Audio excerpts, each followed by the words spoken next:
आदमपुर के विधायक भव्य बिश्नोई के आवास के सामने किसानों ने प्रदर्शन करके रोष जाहिर किया। इसी दौरान किसानों ने अपनी मांगों को लेकर मांग पत्र भव्य बिश्नोई के आवास के बाहर चस्पा दिया। किसान संघर्ष समिति के तहत पगड़ी संभाल जट्टा किसान संगठन के बैनर तले हिसार में लगातार किसानों का धरना चल रहा है। आज हिसार में किसान एकत्रित होकर आदमपुर के विधायक भव्य बिश्नोई के आवास पर पहुंचे और यहां किसानों ने जमकर नारेबाजी कर रोष जाहिर किया। साथ ही अपना ज्ञापन पत्र दीवार पर चस्पा दिया। किसान संगठन के महासचिव संदीप ने कहा कि बिश्नोई की कोठी पर ज्ञापन कोई लेने नहीं आया, बल्कि कोठी के अंदर से ताला लगा दिया।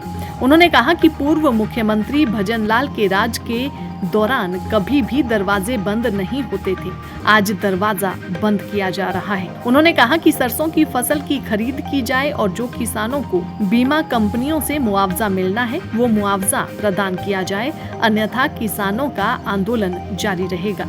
किसान संघर्ष समिति जिला प्रधान सतीश बेनीवाल, हमने 5वें महीने की 1 तारीख से ज्ञापन देने स्टार्टिंग किए थे। 5वें महीने के 1 तारीख को ज्ञापन दिया।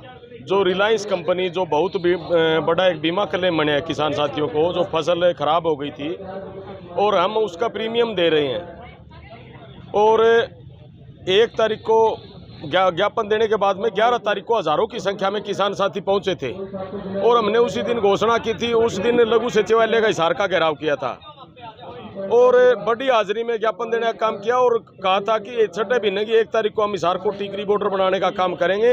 1 तारीख से पहले या तो हमारे खातों में रिलायंस कंपनी बीमा क्लेम डाल दे, अन्यथा हम ट्रैक्टरों के साथ हिसार लघु सचिवालय का घेराव करेंगे। उसके बाद में 26 तारीख को हमको प्रशासन द्वारा निमंत्रण दिया गया। किसान साथियों के हमेशा बातचीत के लिए दरवाजे खुले थे, बातचीत के लिए किसान साथी पहुँचे।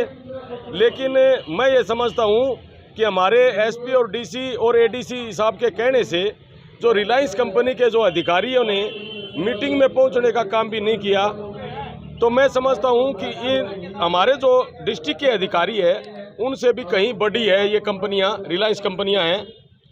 ये सरासर किसानों के साथ ठगी करने का काम कर रही है और इस कंपनी के साथ बीजेपी के जो साथी हैं वो मिले हुए हैं। ये पूंजीपतियों की किसानों को गुमराह करने की एक योजना लेकर के आई है। जो किसान साथी आज सड़कों पर इसी को लेकर के दुखी है। जो बीमा क्लेम दूसरे महीने की 20 तारीख को आ जाना चाहिए था, आज छठे महीने की हमें लगातार 24 घंटे, आज 8-9 दिन हो गए धरने को, लेकिन प्रशासन की तरफ से ऐसा कोई वो संदेश नहीं है कि आपको 1-2 दिन में डाल देंगे।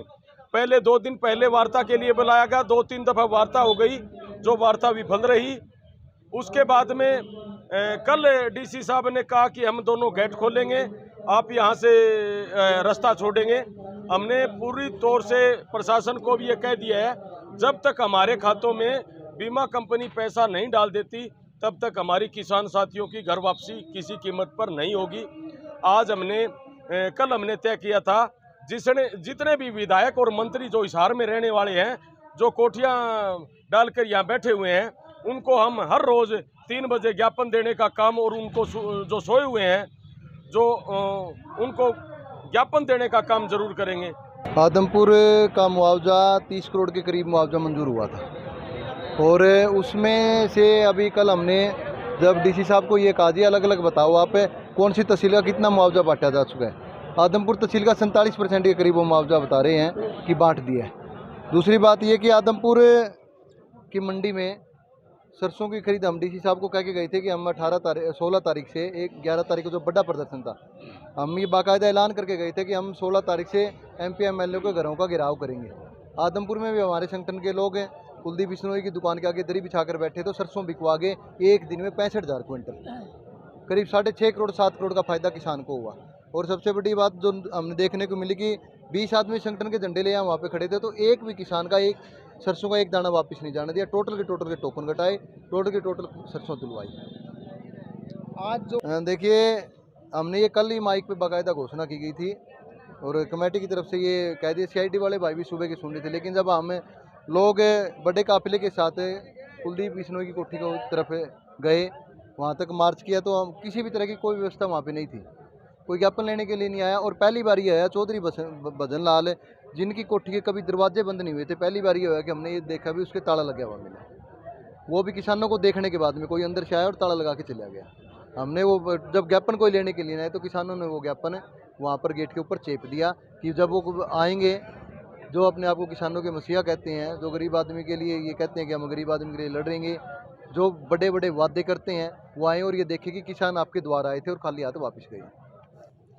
नहीं देखे, बीजेपी की सरकार है। बीजेपी की सरकार में मुझे नहीं लगता जो आज का माहौल था कि बीजेपी भव्य बिश्नोई को कोई प्राथमिकता दे रही है। कल से हमारे ये प्रोग्राम होंगे, आप और भी घरों पे, और भी जो बीजेपी के एमएलए एमपी हैं, हम उनकी घरों की तरफ मार्च करेंगे तो आप व्यवस्था देखेंगे। लेकिन आज जब हम चौधरी भजन लाल की कोठी की तरफ गए, भव्य बिश्नोई की कोठी की तरफ गए, तो किसी तरह की कोई व्यवस्था पुलिस की तरफ से नहीं थी, प्रशासन की तरफ से नहीं थी। तो मुझे लगता है कि भव्य बिश्नोई बिल्कुल इस बात पे पछताएंगे कि उन्होंने बीजेपी ज्वाइन की। वो अपने ये लगा लो कि आने वाले भविष्य में जिस तरह बीजेपी का ये एक इतिहास रहा है अपने दोस्तों को खाने का, मुझे लगता है कि वो इतिहास एक बार फिर चौधरी कुलदीप बिश्नोई के साथ दोहराया जाएगा। दैनिक सवेरा के लिए हिसार से प्रवीण कुमार की रिपोर्ट।